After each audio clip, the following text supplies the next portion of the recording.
who stood out?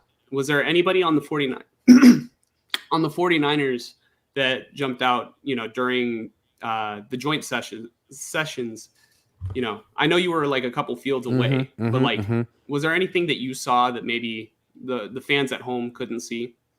Well, I think one position that became very interesting for the 49ers in these joint practices was tight end, because George Kittle went down. He's hurt. He's still not back.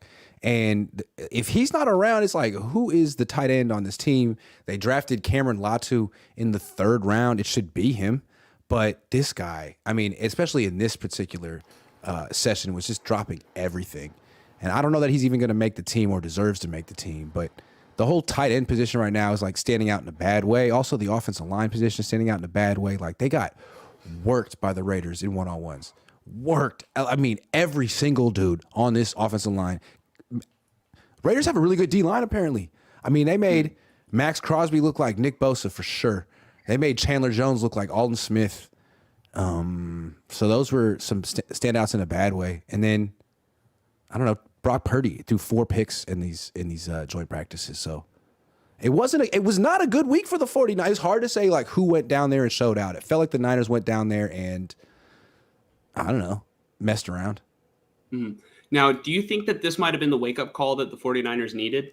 Because typically it happens around week 8 when they're already, down 3, they only have 3 wins, 5 losses, 3 wins, 4 losses.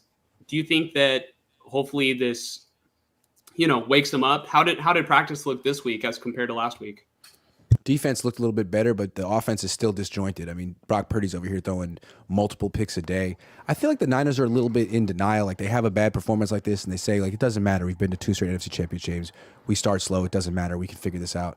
I feel like they have a little bit of that attitude right now. It doesn't matter that Brock Purdy's thrown 17 interceptable passes. It doesn't matter that we got freaking blown off the field in Las Vegas, Nevada. Like, it doesn't matter that George Kittle's already hurt. Like, I don't know, guys. Like, you might want to start taking this seriously before you're 3-4 again. Mm-hmm. I'm kind of wondering if, do you think the Niners might have an issue with their depth? Because that was kind of my thought with the Raider game. Because, it's hard as a Raider fan to take joint practices and preseason games, especially preseason games when it's the backups, seriously. Because it's like the Raiders give us reasons to get excited every year, and then regular season comes around, like you said, 6 wins, But so I think with the preseason game, I wonder if that sort of a thing is the Raiders have a little bit better depth than the Niners, whereas, when it comes to the starters, I think it's pretty clear the Niners are better, but maybe it's close. I think that's true. I mean, if you look at the Niners lost a bunch of starters this year. They don't talk about it, but like Jimmy Ward, Azeez Al-Shaair, Samson Ebukam. Charles Omeni, who wasn't a starter, but he played a lot. Mike McGlinchey. I'm not saying he's good, but if you think about all these starters they lost, Jimmy Garoppolo, they've all been replaced by backups mostly, right? So like Isaiah Oliver's falling off, but like it looks like the nickel's going to be Lenore. It looks like the starting Sam linebacker is going to be someone that was a backup last year. The starting DN is going to be Drake Jackson or something. The starting right tackle is going to be the backup right tackle from last year. Like, so all the depth that was, Colt McKivitt's a pretty good backup offensive lineman. Now he's a starter. So what's the depth now? Guys who haven't proven it. Matt Pryor is the backup right tackle. Yikes. Daniel Brunskill not here anymore. Like that whole class of players that were important but not stars, gone. And those guys have played in playoff games. Those guys have played in Super Bowls. Now you got Oren Burks. You got Drake Jackson. Like Cleveland Farrell. There's an old name that you guys should know. Yeah. I don't know. These guys have a lot to prove.